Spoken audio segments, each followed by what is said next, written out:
All right, back here on Center of Attention, Seth Everett, Etan Thomas. Thank you so much for logging in and checking out the show. And man, we got some royalty in here. The councilman from Montgomery County in Maryland is Mr. Will Jawando. I have known him for a total of 2 minutes, but I'm already really excited to hang out with him. And he apparently knows Etan Thomas because Etan Thomas knows everybody. Welcome, Mr. Jawando. Thank you for joining us. Good to be here. Thanks for having me, and thanks for doing this show.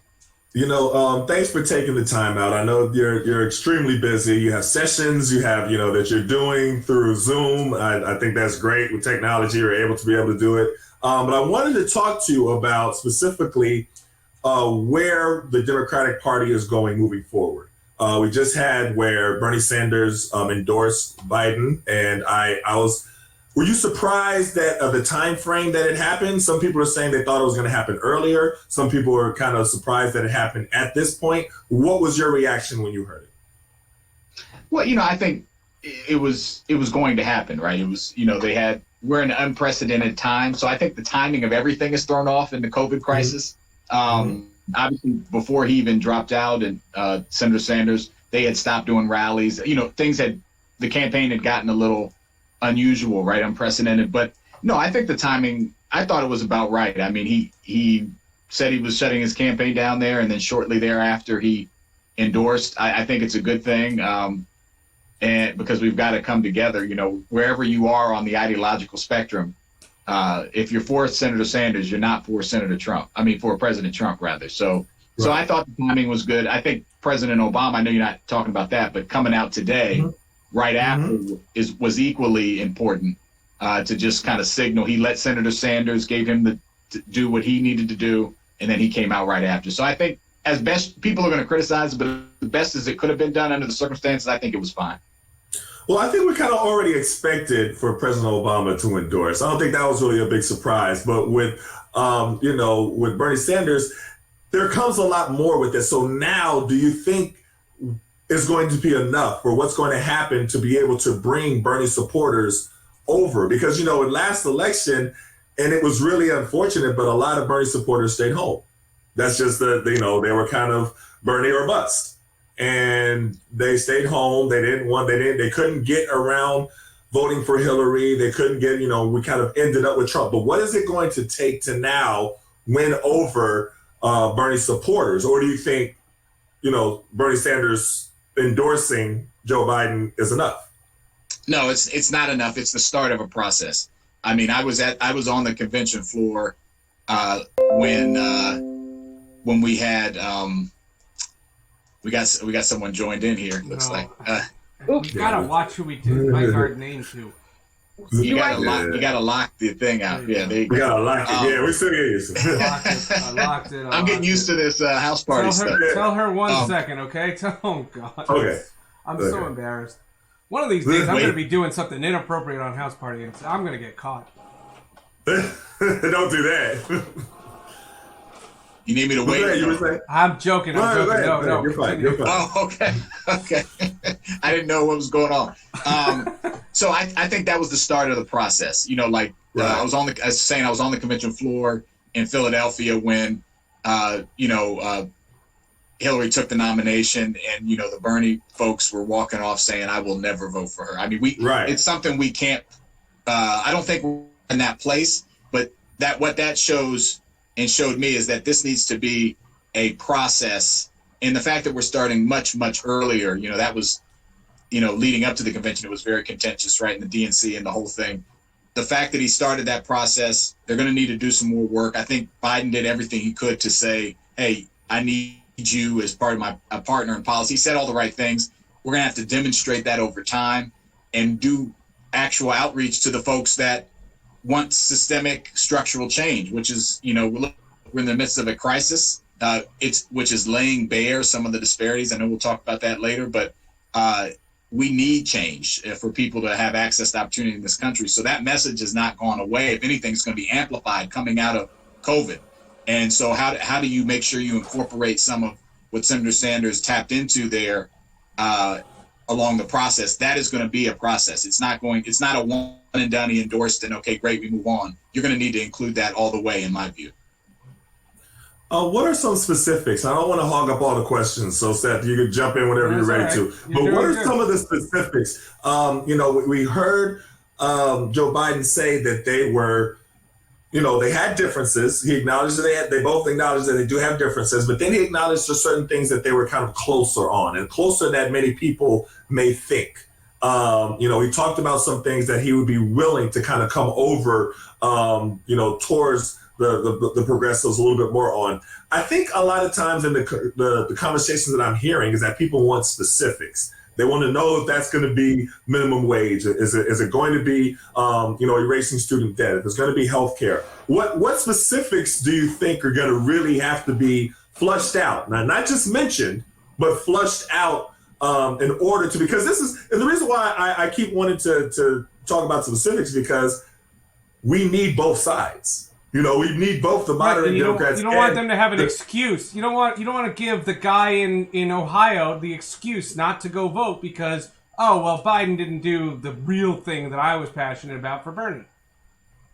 Right. No, I agree on the specifics. I think you have to start where, like, if you take healthcare, right? On the specifics, they're far apart, right? And presumably. But where they're not far apart is if you ask both of them, is healthcare a fundamental human right? Right? They're both going to say, yes, it is. And if you ask Trump or many Republicans, they're going to say, no, it's not. Right. And I think you need to start the conversation there, and then go, how do we get there? How do we move it forward? Most of the disagreement is on the how fast we can go and the kind of, severity of the problem, not severity of the problem, but how fast we can go and get to the same goal that we want to get to and what's realistic. They have different perspectives on that. That's okay to have. We're a big tent. Let's have that discussion. And then through that discussion, maybe Biden, and I've known Biden, I worked in the Senate, I worked in the White House. I've seen him progress on many issues, on the marijuana issue. I mean, he's moved left on many issues, even in the time that I've known him, right? I watched Obama. It's been 40 years and society has changed. Right. And so I don't think he's immovable, but I do think he needs to be talked to, pressured. And now we're in the context when you're not competing. I think that actually gives an opportunity for that to happen even more. Hope so. I definitely agree. How important is it the VP pick? Because I think that the who he chooses as the VP can almost be the tipping point. To be honest with you, it's going to be the point of where you're going to have a lot of progressive that either say, "Oh, look at the VP. No, we have no choice of having any out." What? How important is it, and who would you like personally to be able to see as the VP? Not when I say personally, not meaning that you like them or not, just as far as what would get the job done in order for us to have the bigger, issue, which is to defeat Trump. Yeah. Well, I think there's a couple things at play, and I've said this before, and I'll say it again. I think he needs a progressive black woman he needs a progressive, first and foremost. I think he needs a woman, and I think a woman of color is, and that's not news to you guys. That's what people were saying, but I think that is, and he's committed as such. I think already to he's going to, pick a woman of color. So, now obviously the progressive ideological spectrum. I'm a big fan of Stacey Abrams. I think we need, someone who can win in the South. Some people don't think she's progressive enough because of the type of person, she is, but, she's been successful. There's obviously people talking about Kamala Harris, but she has issues with criminal justice. I think she could be great too and overcome those though. So I think that and you want to bring someone that brings in a base and a constituency and that's younger. So, I think this was floated early on about him only doing 4 years. They're not talking about it now, but I think if, that's a possibility. So you want to have someone like with any vice president who's ready to go right now, but also taps into those pieces of the party that might be feeling a little disaffected. And again, we know how much black women are propping up the Democratic Party. So right. I think you couldn't go wrong with something like that. Listen. If it works, I have no prejudice in any way, shape, or form. No sexist. People know me that know that. I just want that plan to be realistic, not idealistic. It's my only concern. I'm with you. I agree. I mean, winning is the most important thing. We got to win. Right. I don't care who it is. Right. I get whoever it is. Just get him. Get it so we don't have to deal with what we're dealing with.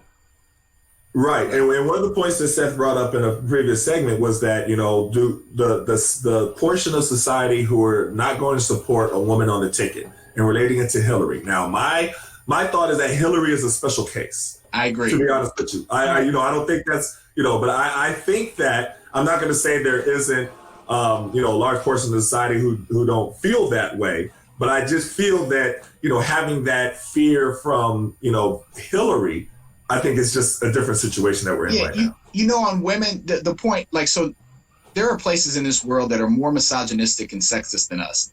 If you go into much more, if you go into South America, Brazil, places that have had women heads of state, I think that you can overcome that. I think, the Clintons had a historical baggage with them. It was a unique situation. Geraldine Ferrara, that was the first time. I think that we haven't had, and the women who ran this time were doing well. I mean, they got, between them, they got a lot of votes. And so I think that a woman candidate can be vice president and can win and should be. I don't think it'll be necessarily a detriment. I think Hillary, to your point, was a special case. There was a special breed of disdain that people had for her. No, there's been nothing that I've debated. Just real quick, there's been nothing that I've debated. My concerns that I have with this whole process is that we are so polarizing. And I'll give you just a quick example. I was on a morning show this morning in Fort Myers, Florida, doing it's for sports. And somebody talked about they had watched our show on Twitch where I brought up, the Bernie Biden thing. And, a lot of people thought that Bernie watched our show because that was exactly what they did. And immediately, two people who I did not know immediately tweeted at me, "Are you a Bernie supporter?" There's so much racism. There's so much prejudice. There's so much out there. We're not there as a society. And I hate it. I hate that reality, but I'm a realist. And all I'm saying is everything, if that is the VP pick and we have a vice president, or he was vice president, a presidential candidate who stutters a lot, like something as dumb as that, and he stutters, and I have nothing but respect for him and the job he has done.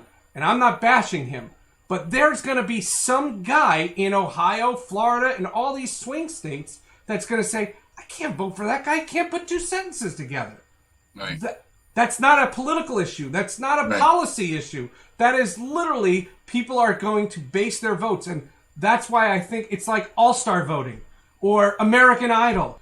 People vote because they like the purple-haired guy, not because he's the best singer. Or they vote for... But what I would say, and you tell me if I'm wrong, and we'll let you go after this, we can't worry about those people who are so dug into their position that they're immovable. I think what we have to worry about is unifying the Democratic Party to have, so that we don't have people who are staying at home because their candidate is not the nominee. That's what I think. You tell me if I'm wrong with that. I agree 100%. And that's what I'm going to be focused on in my role and anything I can do. People want someone who's going to fight for them. And whether you like Donald Trump or not, he spoke to some people and they thought he was going to fight for them. And I think Bernie, people felt like he was going to fight for them. Some people thought it was too extreme. I think Biden has an opportunity, even with the stuttering and all his things. Look at the president we've got now. We could be here all day listing the things that he does, right, and how he looks, right, and our all ratings would improve. So come back. Okay? Right. Yeah, but I think Joe can speak to that Midwesterner and say, look, I'm going to fight for you. Look, I don't get everything right. I think that was always his appeal, the folksiness of Joe. He's getting older and, it's faded, but I think that's still an appeal of him. And he's a good guy. He's gone through tragedies. He's had things happen in his life. He's not perfect. I think that is something that's important and can get through and break through the type of division you're talking about. Which it exists, I think to Tom's point, there are more people out there that just want someone who's going to fight and get things to be a little better than they are right now. Remember, Hillary lost 100,000 or so votes in 3 states with all the drama with the Russia, with everything else. All that nonsense. You're right. Absolutely right. And ladies and gentlemen, Will Jawando, and we'll let you get to, I know you have your briefings and stuff going on. Really appreciate you taking the time and coming on the show. Yeah, have me back. Have me back. And let Seth talk a little more next time, okay? Look at you. Will, you and I we'll have a conversation now. Thank you so much. Seriously. You are good to see you guys, man. I appreciate it. Stay safe. Stay safe. All right, you too. I am a fan.